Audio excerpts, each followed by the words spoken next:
શાહ છે. હું છું ફાઉન્ડર ઓફ ડિજિટલ એફએફઆર. ડિજિટલ એફએફઆર એક યુનિક રિપોર્ટિંગ સર્વિસ છે જે ઇન્ડિયામાં ફર્સ્ટ ટાઈમ લાયા છે અમારી કંપની.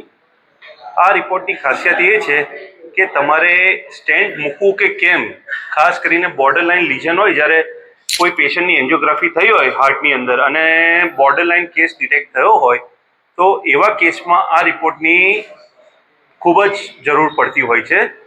આ report non invasive in nature છે. નોન ઇન્વેઝિવ એટલે આમાં પેશન્ટની જરૂર નથી હોતી, કોઈ ઇન્જેક્શન નાખવાનું નથી હોતું. આ ખાલી જે એન્જિયોગ્રામ્સના સીડી ઉપરથી રિપોર્ટ જનરેટ થઈ જાય છે. આ બહુ નોમિનલ કોસ્ટ ઇન્ડિયામાં લોન્ચ કર્યો છે. એવું કહેવાય કે ચણા મમરાના ભાવે જે ફોરેનમાં €600 લઈને $1200 સુધી ઉપલબ્ધ છે, એ હવે ઇન્ડિયન પબ્લિકને, ડૉક્ટર્સને આ એકદમ નોમિનલ કોસ્ટે અમે આપી રહ્યા છે. સુરેશ ભોઈ જે રેડિયોલોજિસ્ટ છે એ રિપોર્ટિંગ ડૉક્ટર છે અને આજે અમારી કંપની લગભગ 40થી વધારે હોસ્પિટલ્સમાં આ સેવા ઉપલબ્ધ કરી રહી છે. આ તમારા માધ્યમથી એ પણ જણાવી દઉં કે આજે 1 જુલાઈથી અમે અક્રોસ ઇન્ડિયા લોન્ચ કર્યું છે, તો દરેક હોસ્પિટલને પણ લાભ મળશે. જ્યાં જ્યાં કેથલેબ મશીન છે એ લોકો પણ લાભ લઈ શકશે, સામાન્ય સિટીઝન પણ લાભ લઈ શકશે.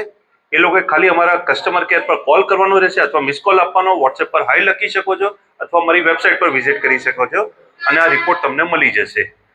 આ ફર્સ્ટ ટાઈમ ઇન ઇન્ડિયા છે, યુનિક ઇન નેચર છે અને કોઈ રિસ્ક વગર આ રિપોર્ટ મળી રહ્યો છે આપણને. જી સર, નમસ્કાર. હું doctor Suresh Bhoi, consultant radiologist. અમે આણંદમાં અને ગુજરાતમાં ફર્સ્ટ ટાઈમ ડિજિટલ એફએફઆર ટેકનોલોજી લઈને આવ્યા છે. જે ટેકનોલોજી કોઈપણ કોરોનરી એન્જિયોગ્રાફી થઈ હોય તેમાં 40થી 80% બ્લોક હોય, એ બ્લોકના લેવલે લોહીનું પ્રવાહનું પ્રેશર મેજર કરી અને સ્ટેન્ટ મૂકવાથી કેટલો ફાયદો થશે તે જણાવે છે. અને અમે લોકો એનું અહીંયા રિપોર્ટિંગ કરીએ છીએ અને આ ટેકનોલોજી જે 40થી 80%ના બ્લોક હોય છે તેમાં સ્ટેન્ટ મૂકવા માટે કેટલું જરૂરી છે તેમાં મદદરૂપ થાય છે.